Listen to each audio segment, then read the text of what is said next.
아멘. 음, 예, 고춘혁 집사님 감사합니다. 우리 이 시간 앞 사람, 옆 사람 우리 바라보면서 인사하면 좋겠습니다. 주님의 이름으로 사랑합니다. 주님으로 주님의 이름으로 사랑합니다. 사랑합니다. 님의 이름으로. 예, 어떻게 오래간만에 이렇게 줌으로 예배드리니까 어떠세요? 너무, 예, 예? 너무 좋아요. 너무 좋으세요? 예.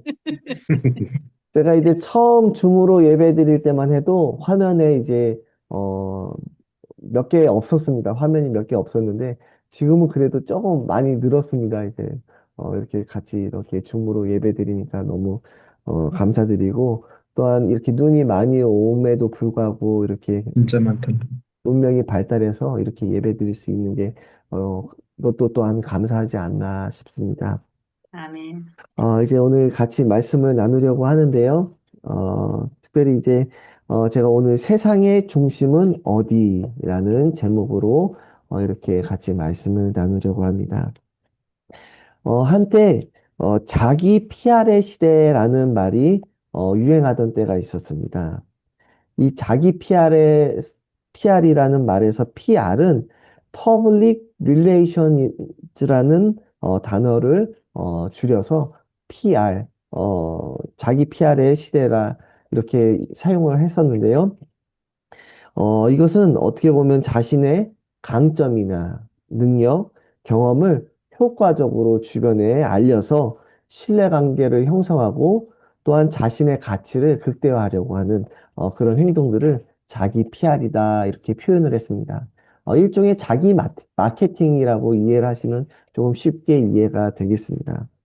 그래서 이제 요즘에는 많은 사람들이 페이스북이나 인스타그램 아니면 링크드인과 같은 SNS라고 하죠. 이제 소셜 네트워크 서비스들을 통해서 자기 자신을 피하라는 경우가 많습니다. 그래서 이것들을 통해서 자신의 일상을 공유하기도 하고 자신이 찍은 사진들을 보여주기도 하고 또 자신의 취미 생활이나 또한 자신의 특기 같은 것을 공유하기도 합니다. 또 이렇게 특별히 장기가 있으신 분들은 유튜브를 통해서 특별한 기술을 이렇게 알려주시는 경우도 있고, 유용한 정보를 나누는 경우도 있습니다. 그런데 이제 이러한 활동들의 공통점들을 보면 모든 활동의 중심이 어디에서 시작하냐면 바로 나에서 시작하는 것을 우리가 보게 됩니다. 나를 잘 포장하고 또 필요하면 나를 잘 과장을 해서 아주 그럴듯한 사람으로 보이고자 하는 욕구들도 표출이 되는 경우들을 볼 수가 있습니다. 이러한 소셜 미디어의 그런 SNS의 폐해 중에 하나가 자꾸 나도 모르게 남과 나를 비교를 해서 열등감을 느끼게 되는 경우도 있고, 때로는 자존감을 잃게 되는 경우도 종종 보게 됩니다. 그런데 이제 이러한 모든 것들의 중심이 결국에는 나로부터 시작된다라는 것을 은연중에 드러내는 현상을 우리가 보게 됩니다. 내가 주목받아야 되고, 내가 칭찬받아야 되고, 또한 내가 다른 이들의 선망의 대상이 되고자 하는 그런 욕구들이 표출이 되는 것을 보게 됩니다. 우리 성도님들 중에 아마 아이폰을 사용하시는 분들이 계신 것으로 압니다. 이 아이폰 그리고 아이패드가 처음에 시중에 나왔을 때 스티브 잡스는 이 아이폰과 아이를 이렇게 표현을 했습니다. 인터넷의 아이, 개인, 인디비주얼의 아이, 인스트럭트, 지시의 아이, 그리고 정보의 인폼을 뜻하는 I, 그리고 영감이라고 얘기를 하죠. 인스퍼레이션의 I를 이 아이폰의 I라고 이렇게 명명을 하였습니다.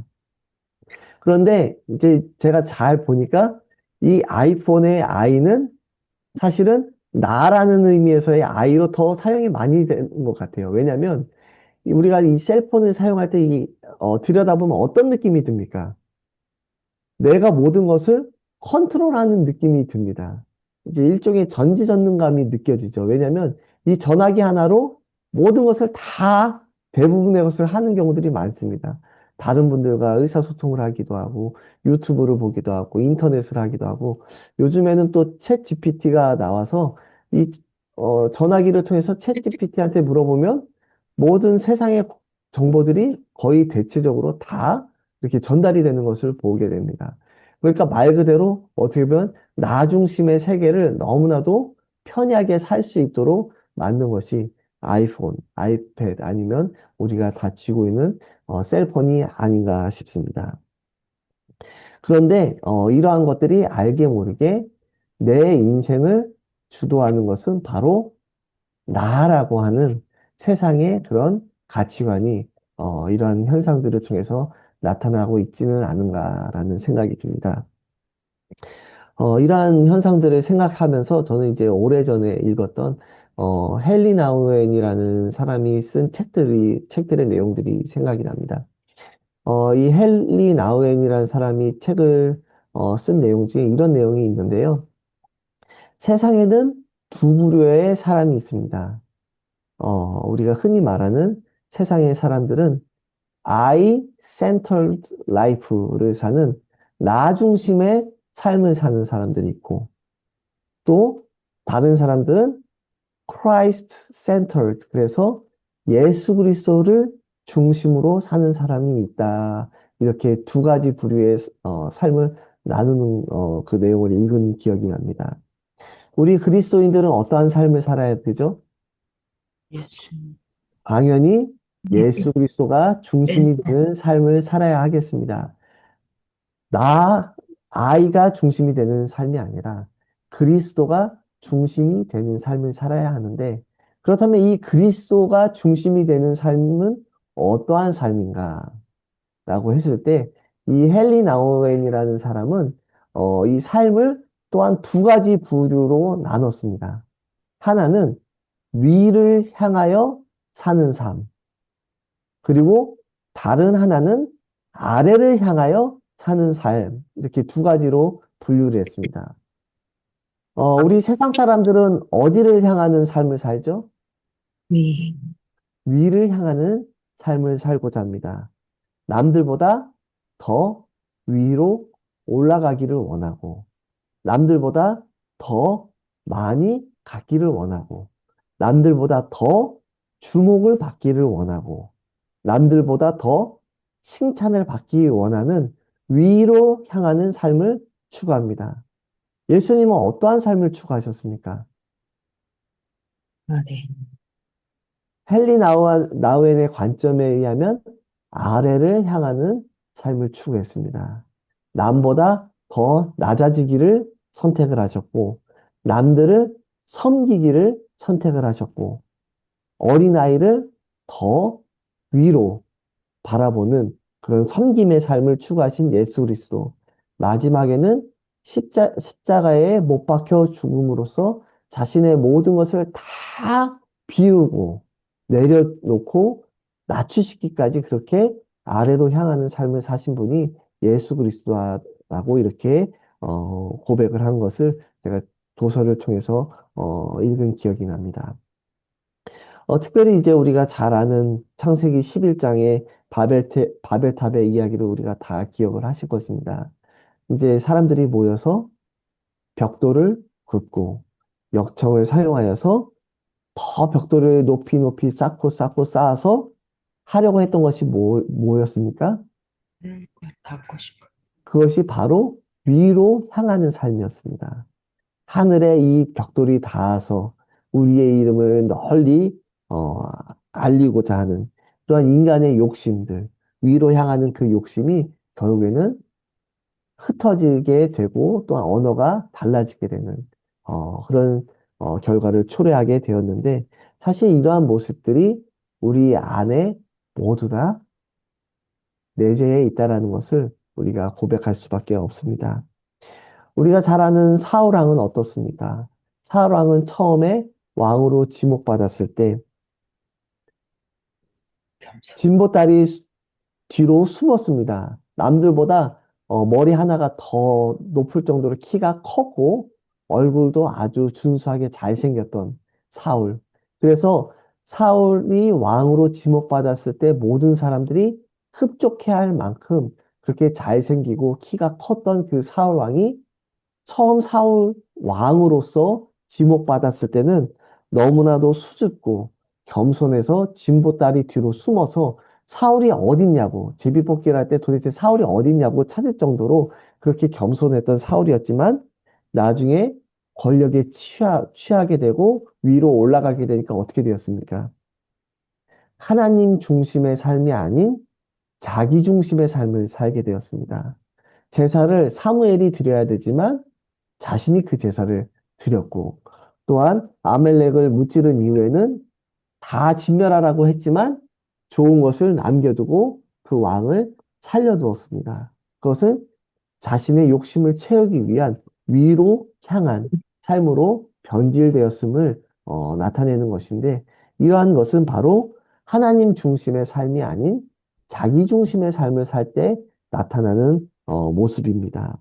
하지만 예수 그리스도께서는 처음 출생부터 낮아지는 아래로 향한 삶을 보여주셨습니다. 어디에 태어나셨죠? 마구간. 마구간에서 누이실 곳이 없어서 말구에 누이시면서 이 땅에 태어나셨습니다. 세상의 관점으로 보면 동물의 먹이통에 지나지 않는 그런 말구에 누이셨지만 예수 그리스도께서 바로 그 말구에 누이셨기 때문에 예수 그리스도께서 비천하게 된 것이 아니라 오히려 그 말구유가 귀한 것이 되었습니다. 세상의 그 어떤 침대보다도 영광스러운 것이 바로 그 말구유가 된 것입니다. 이것은 바로 예수 그리스도의 겸손을 나타내고 세상의 모든 사람들, 우리가 흔히 말하는 흙수저나 서민들마저도 다 포용하실 정도로 그렇게 낮고 비천한 모습으로 오신 예수 그리스도의 겸손을 나타냅니다. 그리고 그런 사랑이 십자가의 사랑으로 마지막에는 가장 지극한 낮고 천한 죽음으로 나타난 것입니다. 그것은 바로 하나님의 사랑, 그리고 하나님의 나라가 어떻게 임하는 것인지를 보여주신 것이라고 할 수 있겠습니다. 특별히 이제 오늘 말씀으로 넘어와서 예수님께서는 공생애를 예루살렘이 아닌 갈릴리 지방의 가버나움에서 시작을 하셨습니다. 제가 잠깐 예전에도 한번 이 본문을 통해서 제가 지도로 한번 보여드린 적이 있는데 다시 한번 가버나움이 어디쯤인지를 보여드리겠습니다. 지도가 잘 보이시는지요? 이 네. 갈릴리 호수가 있고 요 지역이 가버나움입니다. 이제 이스라엘의 지역으로 보면 남쪽에 예루살렘이 있고 그 위에 사마리아가 있고 그 위에 갈릴리가 있습니다. 그리고 이 갈릴리 호수에 이 가버나움 북서쪽에 위치한 이곳이 바로 예수님께서 처음 제자들을 부르시고 공생애를 시작하신 곳입니다. 그런데 제가 이제 서두에도 자기 피아를 말씀을 드렸지만 예수님께서 공생애를 시작하실 때 자기 피아를 잘 하시려면 어디에서 활동을 하시는 게 맞죠? 예를 예루살렘에서 공생애를 시작하셔야 되는 것이 맞습니다. 근데 예수님은 거기서 처음 활동을 하지 만드신 않으셨습니다. 왜 그렇죠? 사실 예수님은 굳이 예루살렘에서 활동을 하면서 피아를 하실 이유가 전혀 없었습니다. 왜냐하면 그 당시 이스라엘 사람들은 예루살렘이 중심이라고 생각을 했지만 사실 그것보다 더 중심은 바로 예수님이 계신 곳이 바로 세상의 중심이었기 때문입니다.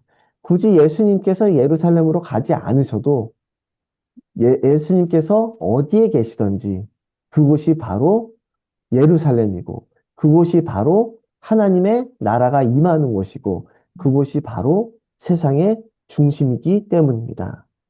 그럼에도 불구하고 그렇기 때문에 예수님께서 이 시대의 변방 중에 변방이고 시골 중에 시골인 바로 우리 한국으로 치면은 뭐 저쪽 이북의 어디 시골에 우리가 이름도 알 수 없는 곳 그런 곳에서 활동을 하신 것인데 그렇게 활동을 하신 이유는 바로 세상의 사람들이 아무도 관심 갖지 않는 그러한 변방 지역조차도 하나님께서 품으시는 그 하나님의 지극하신 사랑이 온전히 예수님의 공생의 시작으로부터 나타나게 된 것이라고 할 수 있겠습니다.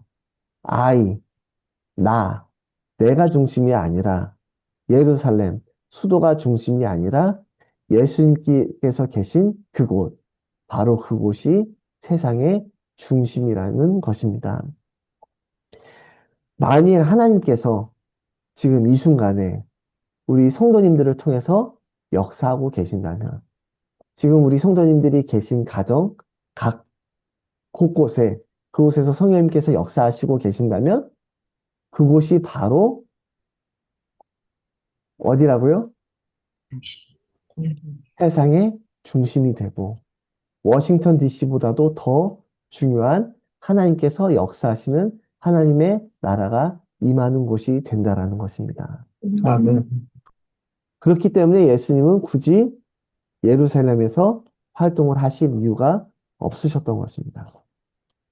또 예수님께서는 이 가버나움에서 제자들을 부르셨는데 세상에 수도 없이 똑똑한 사람들도 많고 세상에 수도 없이 잘난 사람도 많고 권력을 가진 사람들도 많지만 세상 아무도 관심 갖지 않는 정말로 너무나도 흔해서 역사책에는 전혀 기록되지도 않을 만한 어부 베드로와 안드레 그리고 야고보와 요한을 부르셨습니다.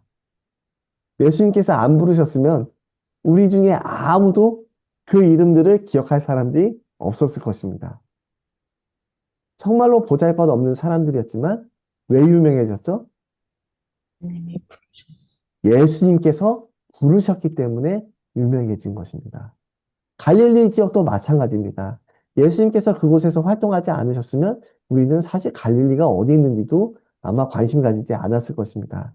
하지만 예수님께서 그곳에서 활동하셨기 때문에 바로 갈릴리가 예수님의 공생의 아주 중요한 지역이 되었던 것이고 예수님께서 베드로와 안드레, 야고보, 요한을 부르셨기 때문에 그들의 이름이 2000년이 지난 지금도 기억되고 있는 것입니다.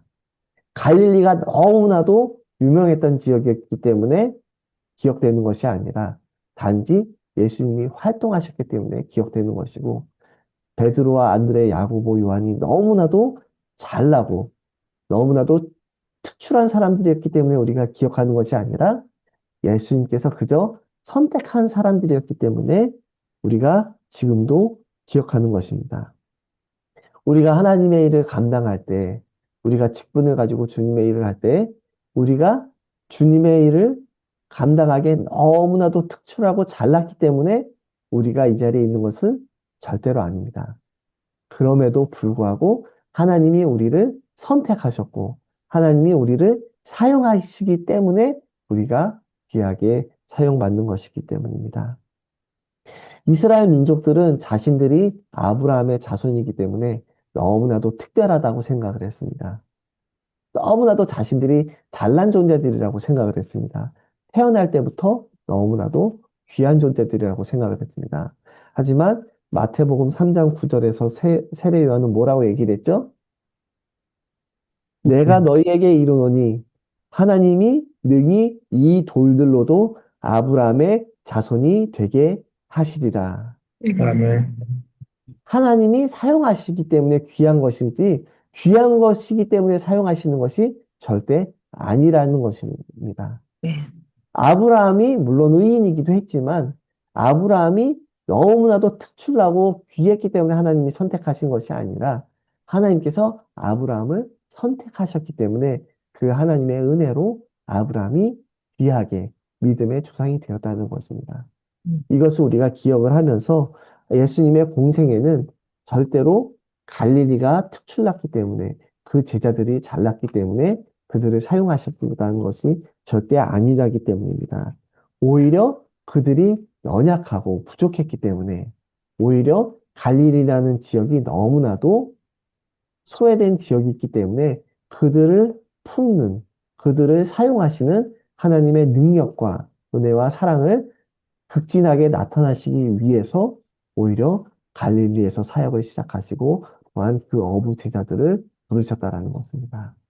오늘 예배를 시작하면서 우리 최석기 장로님께서 저의 마음을 아셨는지 나 같은 죄인 살리신 찬양을 선택을 하셨는데 제가 이 가사를 생각할 때마다 정말 놀랍다는 생각이 듭니다.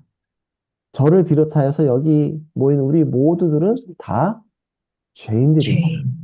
하나님께서 사용하시기에 너무나도 부족하고 너무나도 내세울 것 없는 말 그대로 별 볼 일 없는 존재들이지만 우리 같은 죄인들을 부르신 그 하나님의 은혜로 말미암아서 우리가 이 자리에 앉아서 하나님을 찬양도 하고 하나님께 영광도 돌리고 또한 하나님의 사역도 감당할 수 있는 것입니다. 아멘. 우리가 모세의 삶을 한번 생각해 보면 어떻습니까? 지금도 이스라엘 사람들은 모세를 참으로 역사적으로 대단하고 귀한 사람이라고 생각을 합니다. 하지만 모세가 처음 하나님의 부름을 받았을 때 그 모습이 어떤 모습이었습니까? 모세는 도망자였습니다. 살인자였습니다. 살인자고 도망자고 남들 앞에 설 수 없는 사람이었습니다. 애굽 사람들이 히브리 사람들을 괴롭히는 모습을 보고 자기도 참지 못해서 애굽 사람을 때려 죽이고 감췄습니다. 어느 날 이스라엘 사람들이 싸우는 모습을 보고 만류하니까 그들이 뭐라고 얘기를 하죠? 네가 우리의 재판관이 되어서 애굽 사람을 때려 죽인 것처럼 우리도 그렇게 하려냐고 따져 물으니까 그 모세가 너무나도 겁이 나서 도망을 쳤습니다. 이미 소문은 다 났죠. 살인자라는 그 소문이 다 났습니다. 물론 그가 왕자로 입양이 되기도 했지만 애굽 땅에서 살인자로서 도망자로서 살 수밖에 없는 사람이었습니다. 그럼에도 불구하고 하나님이 호렙산에서 불타는 가시떨기 나무 속에서 모세를 부르시고 또한 모세를 통해서 하나님의 백성들을 구원하시고자 하는 하나님의 뜻을 이루게 하셨습니다. 모세가 잘나서 하나님이 모세를 사용하신 것이 아닙니다.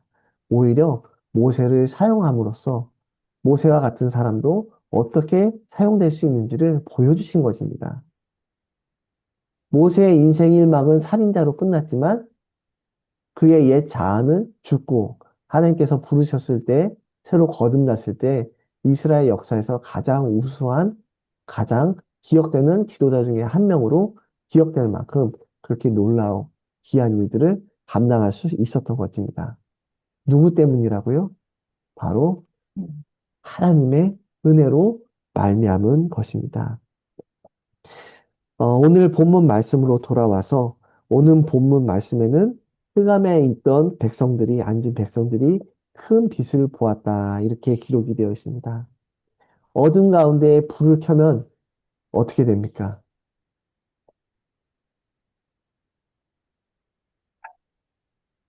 어둠 가운데 불을 켜면 어떻게 되죠? 하나지. 환하게 됩니다. 그 불이 비치는 곳이 바로 어둠 가운데 중심이 됩니다. 고린도전서 1장 27절부터 29절 바울이 이렇게 고백을 하고 있습니다. 하나님께서 세상에 미련한 것들을 택하사 지혜 있는 자들을 부끄럽게 하시고 세상에 약한 것들을 택하사 강한 것들을 부끄럽게 하시며 천한 것들과 멸시받는 것들과 없는 것들을 택하사 있는 것들을 폐하려 하시나니 이는 아무 육체도 하나님 앞에서 자랑하지 못하게 하심이라. 아멘. 바울은 예수님을 만난 이후로 이렇게 고백을 했습니다. 자신이 아무리 많이 배웠지만 그 지식들이 다 뭐라고요? 다 배설물로 여긴다고 고백을 했습니다. 하나님을 아는 그 지식이 세상에 가장 고귀한 것이라고, 고결한 것이라고 고백을 했습니다. 그리고 자신이 사용되는 것은 자신의 연약함을 통해서 오히려 하나님의 강함을 드러내는 것이라고 또한 고백하기도 했습니다. 어둠 가운데 빛이 비출 때에 그 빛이 어둠에 중심이 됩니다. 그리고 하나님의 그 빛이 바울을 통해서 일하실 때 그 빛으로 말미암아 하나님께서 바울이 머무는 곳에 하나님의 역사가 나타나게 하시고 하나님의 빛이 비치게 하셨습니다. 연약한 바울을 통해서 하나님이 역사하셨고 또한 연약한 바울을 통해서 하나님께서 역사하실 때 어둠 가운데 빛을 보게 하신 것입니다. 이것은 우리에게도 마찬가지입니다. 우리가 정말로 세상의 관점에서 봤을 때 물론 동의하지 않는 분도 계시지만 세상의 관점에서 봤을 때 우리는 사실 그렇게 아주 많이 강한 사람도 아니고 아주 많이 가진 사람도 아니고 아주 많이 배운 사람들도 아닙니다. 하지만 하나님의 빛이 우리 가운데 역사하실 때 그곳이 하나님의 나라가 임하는 곳이 되고 그곳이 하나님의 빛이 비치는 곳이 되고 그곳이 어둠 가운데 빛이 임하는 중심이 되게 됩니다. 예수님께서 우리를 세상의 빛과 소금이 되라고 말씀을 하셨는데 우리가 우리를 통해서 하나님이 역사하시게 되면 우리를 통해서 하나님의 빛이 비치게 되고 그곳이 바로 하나님의 나라가 임하는 곳이 된다는 것입니다. 세상의 중심이 된다는 것입니다. 무엇 때문에요? 나 때문입니까? 우리 성도님들 때문입니까? 하나님. 아니죠. 오히려 정반대죠. 나 같은 죄인을 통해서 일하시는 그 하나님의 은혜로 말미암아 우리가 가는 그곳에 하나님의 나라가 임하고 그곳에 어둠 가운데 빛이 비치고 그곳에 하나님의 빛이 임하여서 세상의 중심이 되는 것입니다. 아무리 총구석 같은 갈릴리라도 예수님이 역사하시기 때문에 그곳이 세상의 중심이 된 것처럼 아무리 세상에서 보잘것없는 베드로, 안드레, 야고보, 요한일지라도 예수님께서 그들을 통해서 일하셨기에 그들이 역사적으로 아주 훌륭한 인물들이 되었던 것처럼 하나님께서 우리 브루클린 연합감리교회를 통해서 일하실 때에 우리 교회가 하나님의 나라가 체험되어지고 또한 하나님의 역사가 일어나고 성령님께서 역사하시는 그런 귀한 빛과 소금의 역할을 감당하는 교회가 될 줄 믿습니다. 아멘. 오늘 말씀의 마지막에는 이렇게 기록이 되어 있습니다. 예수께서 온 갈릴리에 두루 다니사 그들의 회당에서 가르치시며 천국 복음을 전파하시며 백성 중에 모든 병과 모든 약한 것을 고치시니. 아멘. 아멘. 예수님께서 가시는 곳마다 복음이 전파해지고 병든 자가 치유함을 얻게 되고 약한 자가 강함을 얻게 되었습니다. 예수님께서 우리 브루클린 연합 감리교회를 통해서 역사하실 때 우리 브루클린 연합 감리교회 복음이 선포되고 또한 병든 자가 치유되고 또한 약한 자가 강함을 얻고 좌절하고 낙심한 자가 희망을 얻고 새 힘을 얻게 되는 그런 복된 하나님의 나라가 체험되어지는 그런 교회가 되기를 간절히 축원합니다. 아멘. 다 함께 기도하시겠습니다. 고마우신 하나님 감사합니다. 우리 브루클린 연합 감리교회를 사랑하여 주심을 감사드립니다. 예. 우리들은 정말 세상의 눈으로 보았을 때, 하나님의 눈으로 보았을 때 너무나도 보잘것없고 연약한 존재들이지만 하나님께서 그럼에도 불구하고 우리들을 통하여 역사하시기를 원하시고 또한 일하고 계신 것을 믿습니다. 하나님 아멘. 특별히 우리 브루클린 연합 감리교회를 귀하게 사용하여 주셔서 우리 교회를 통하여 하나님의 빛이 세상에 비치게 하시고 하나님의 나라가 체험되어지는 사랑의 공동체가 되게 하시고 병든 자가 치유함을 얻고 약한 자가 강함을 얻고 또한 주님의 복음이 선포되어지는 복된 교회가 될 수 있도록 역사하여 주시옵소서. 아멘. 사랑에 감사를 드리며 예수님의 이름으로 기도드립니다. 아멘. 이 시간에는 우리 다 함께 찬송가